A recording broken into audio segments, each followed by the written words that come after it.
정부는 4월 29일 홍남기 경제부총리 장관 주재로 10대 산업 분야 규제 혁신 방안을 논의 발표했습니다. 관광 분야 관련해서 무엇이 문제인지 알아봤습니다. 황금 연휴 제주 관광 수익은 528억 원가량 될 것으로 예상됩니다. 제주 선택 이유는 해외여행 대체지로 가장 적절하다는 응답이 나왔습니다. 황금 연휴 기간 국내 여행은 예년의 3분의 2 수준에 이르는 것으로 나타났습니다. 숙박보다는 당일 여행, 선호 지역 등은 재편될 것으로 예상됩니다. 문화체육관광부는 지역관광 추진 조직 12곳을 최종 선정했습니다. 멕시코에 있는 우니꼬 2087 호텔은 다시 만날 날을 기다리며 멕시코 리비에라 마야의 해변에서 만나자는 캠페인 내용을 알려왔습니다. 트립비토즈가 코로나19로 인한 사회적 거리두기가 연장됨에 따라 환불 불가 호텔 상품에 대한 위약금을 전액 면제한다고 밝혔습니다. 제주항공이 가정의 달을 맞이해서 리플래시 포인트 구매 시 최대 10% 추가 증정하는 이벤트를 선보였습니다. 트래블데일리 5월 1일자 동영상 뉴스 시작하겠습니다. 네, 여러분 안녕하십니까. 트래블데일리 5월 첫째 날 5월 1일자 동영상 뉴스 시작하겠습니다.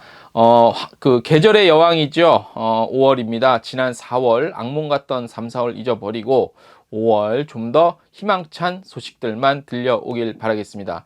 황금 연휴 기간이죠. 하지만 저희 트래블데일리는 5월 1일자 노동절 맞이하여서 저희가 특별히 또 이렇게 동영상 뉴스와 텍스트 뉴스 같이 보내드리고 있고요. 오늘 첫 소식은 지난 4월 29일 날 발표가 있던 내용을 소개해 드리겠습니다. 정부가 최근에 긴급 회의 많이 하죠. 4월 29일 또 회의를 했습니다. 그래서 10대 산업 분야 규제 혁신 방안 논의했습니다. 산업 분야별로 여러 가지 있어요. 그 중에서 다른 거 다 필요 없고 저희 관광 분야, 여행 관련 분야 어떤 것들이 있는지 한번 볼게요.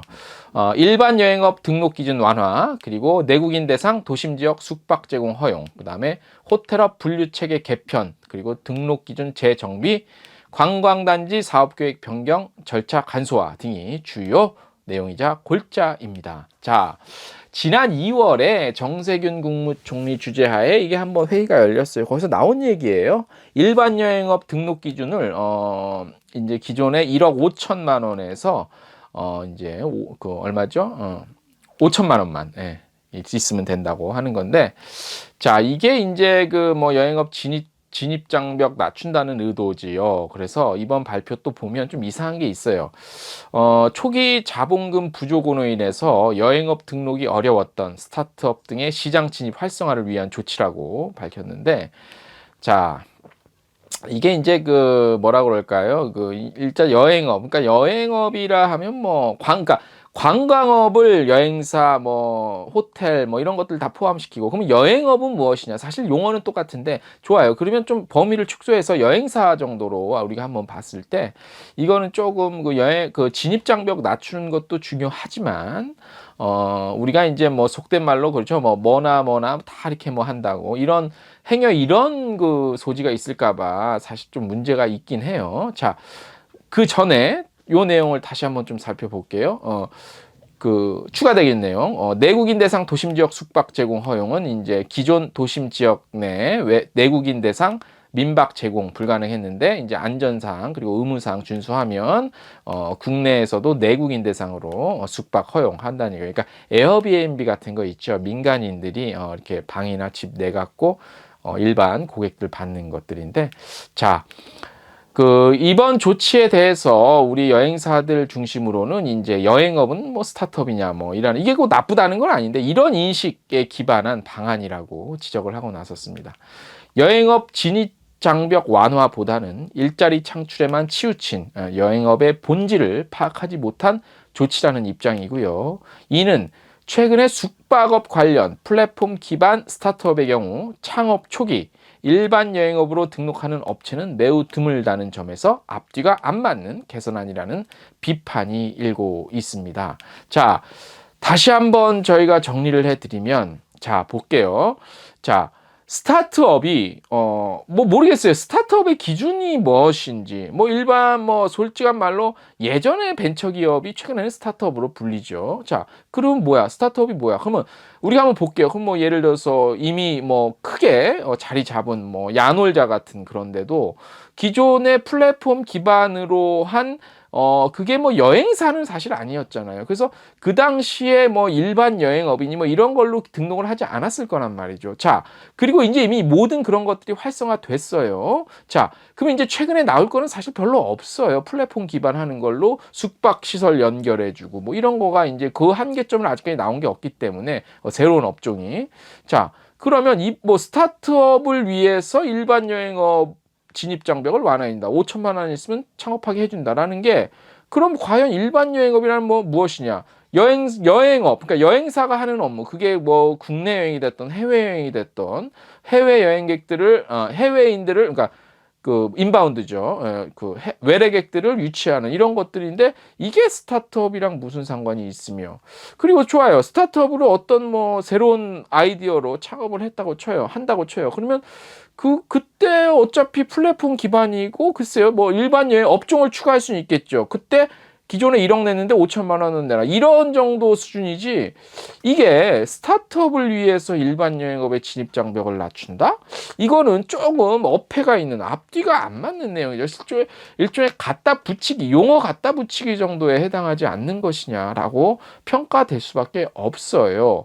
그리고 코로나19 사태 같은 이런 사태가 터졌을 때 여행사들 죽겠다고 그러잖아요. 정말 장사 안 돼서 죽겠다는 건데 자, 진입장벽을 너무 쉽게 안 그래도 기반이 취약한 업종 중에 하나인데 가장 대표적인 업종 중에 하나죠.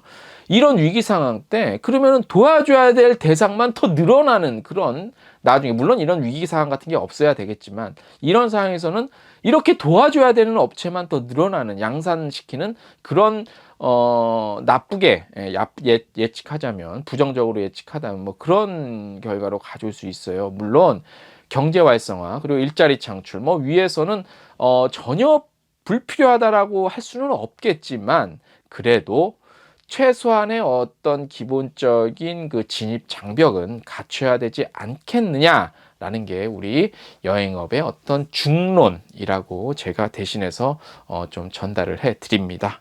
자, 추가적으로 또 볼게요. 호텔업 분류 체계 개편과 등록 기준 재정비 되는데 기존 관광 호텔업은 관광 호텔업 그리고 의료 관광 호텔업 그리고 가족 호텔업 그리고 소형 호텔업 등으로 7종으로 상이한 규제로 인해 신규 사업자 진입하기 어려웠고 이용객들 혼란을 야기했다는 지적이 있었습니다. 이용객들이 혼란을 왜 야기하죠? 이게 뭐 이용객들이랑 뭔 상관입니까? 예를 들어 소형 호텔은 20에서 30객실 사이의 호텔 활성화를 위한 업종이나 2종 이상의 부대시설 보유가 진입장벽으로 작용해서 지난 2014년 업종 신설 후 현재까지 전국 36개소만 등록된 상태라고 합니다.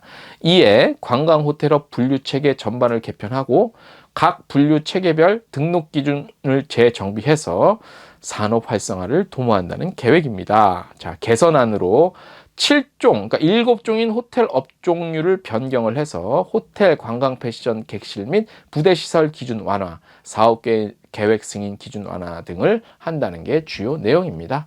그리고 뭐 관광단지 사업 계획 변경 절차 간소화는 뭐 생략할게요. 이건 저희 관심 있으신 분들은 텍스트 뉴스를 참고하시면 자세히 나와 있는데요. 요거는 이제 주로 좀 자본이 있는 업체들의 좀 대상이 될 것 같은 그런 내용입니다. 자, 좋아요. 모든 거 개선하고 뭐 규제 완화하고 좋은데 업계 현장의 목소리를 좀 더 주도 면밀하고 구체적으로 들어본 후에 심사숙고해서 결정하고 발표할 필요가 있습니다. 예, 단지 뭐 이런 상황에서 얼렁뚱땅 그동안 안 됐던 것들 확 뭐 규제 풀어준다고 그래서 뭐 확 이렇게 개선이라는 명목으로 한다는 거는 후에 우리가 또 우리 업계가 전체적으로 받아야 될 그런 그 안 좋은 악영향도 고려를 해야 될 점이 분명히 있다고 말씀을 드리고 이런 것들을 위해서 우리 업계 출신의 정통 업계 출신 여행업계 출신의 인사가 국회 이런 결정이라든가 정부 이런 결정을 의견을 많이 반영하기 위해서 사실 좀 필요해요. 근데 우리 업계는 그런 거 별로 관심 없죠. 예. 그래서 이런 것들을 총체적으로 한번 이렇게 좀 넓게 이렇게 좀 전체로 바라볼 필요가 있다고 보고, 이런 것들에 대해서도 목소리를 주기적으로 낼 필요가 분명히 있습니다. 다음 소식, 황금 연휴 기간이죠. 제주도로 굉장히 많이 몰리고 있습니다. 그나마 다행입니다. 물론 사회적 거리두기 어느 정도 준수해 가면서 이제 즐기셔야 되는데, 제주도에서 제주관광공사에서 이제 황금 연휴 제주 여행 계획 설문조사 결과를 발표했는데, 긴데 저희가 주요 관심 있는 것만 한번 간추려 볼게요. 자, 제주 여행을 선택한 가장 큰 이유가 뭐냐면요, 해외여행 대체지로 적절해서가 반 이상이 넘어요. 이 말은 무엇이냐? 해외 갈 수 있으면 이번에 갔다는 얘기예요.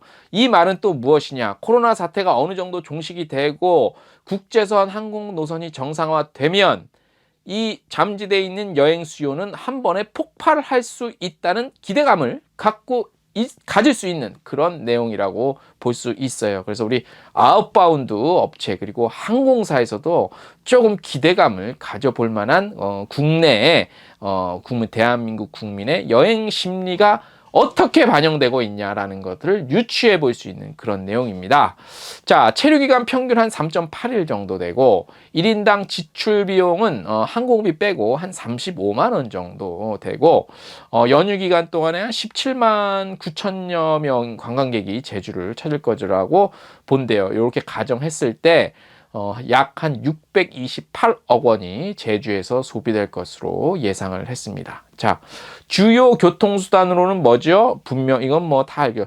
89% 이상이 렌터카로 선택을 했어요. 당연하겠죠. 뭐 렌터카 가장 많이 이용하시고, 저희가 잠깐 짤막 홍보를 해드리면, 현지 렌트카는 우리 땡처리닷컴 사이트에서 이용해 주시기를 권장을 드리면서, 방문 예정 지역으로는 성산 일출봉이 한 50%, 많이 가시네요. 한라산, 그다음 우도, 중문관광단지, 그다음에 애월읍에 있는 무슨 해변, 그다음에 서귀포 가고, 한림읍도 가고, 이렇게 주로 또 많이 돌아다니시는 거 보는데, 이렇게 보니까 주로 자연 경관이 굉장히 많네요. 4월 그리고 5월 선호 활동으로 제주도 한 44%, 46%, 박물관, 테마공원이 제일 많다는데, 아까 조사 보니까 자연이 많은데 왜 이런 게 나왔나 모르겠네요. 자, 자연공간은 한 12%밖에 안 된다네. 오름, 트레킹 이런 거 다 포함해서니까 이게 여기서 갈라지니까 좀 적은데, 자연관광이 제일 많네요. 실외 활동, 그러니까 바깥에서 활동하는 것들이 제주도에서 역시 많은 것 같습니다. 예. 이런 것들을 보고 제주 여행이 이렇게 간다라는 것도 보지만, 이걸 통해서 한국인의 여행 수요, 그동안 코로나 때문에 눌려있던 심리가 어떻게 반영이 되고 있나는까지 한번 이 통계를 통해서 전체적인 트렌드가 어떻게 반영이 되고 있나, 큰 차원, 그러니까 거시적인 차원에서의 통계를 보고 유추해 보는 것도 중요하지만, 미시적 차원에서, 그 다음에 하지만 거시적 차원에서 이렇게 전체적으로 어떻게 최근에 여행 심리가 어떻게 시장에 반영되고 있냐를 보는 것도 상당히 중요한 것 같아서 저희가 따로 뽑아서 전달을 해 드렸습니다. 자, 저희 트래블 데일리 5월 1일 첫째 날 소식을 전해드렸고요. 한 가지 공지를 좀 해드리면, 5월 4일이 월요일이고 5월 5일이 또 공휴일 어린이날이라서 저희 5월 4일자는요 하루 정도 또 그날 황금 연휴이기 때문에 많이 열독을 좀 안 하세요. 저희 조회수를 보면. 그래서 저희가 5월 4일자는 그 다음날 또 휴일이 있기 때문에 5월 4일자 하루만 임시 휴관을, 텍스트 뉴스와 동영상 뉴스 마찬가지로 임시 휴관을 좀 하겠습니다. 그래서 5월 6일 수요일자부터 다시 정식적으로 저희가 뉴스를 전달을 해 드리고요. 요 연휴 기간 때 저희가 또 그동안 저희 트래블 데일리에서 기존에 운영해 왔던 B2C 대상 유튜브 플랫폼 사이트 있죠. 여행 중개소 통해서 관련한 여러 가지 또 여행 영상, 관련한 영상들 많이 또 업로드 해 놓을 테니까 거기 가서 또 많이 시청해 주시고 구독해 주시고 좋아요 눌러 주시면 감사드리겠습니다. 연휴 잘 보내시고요. 5월 6일자 뉴스에 다시 찾아오겠습니다.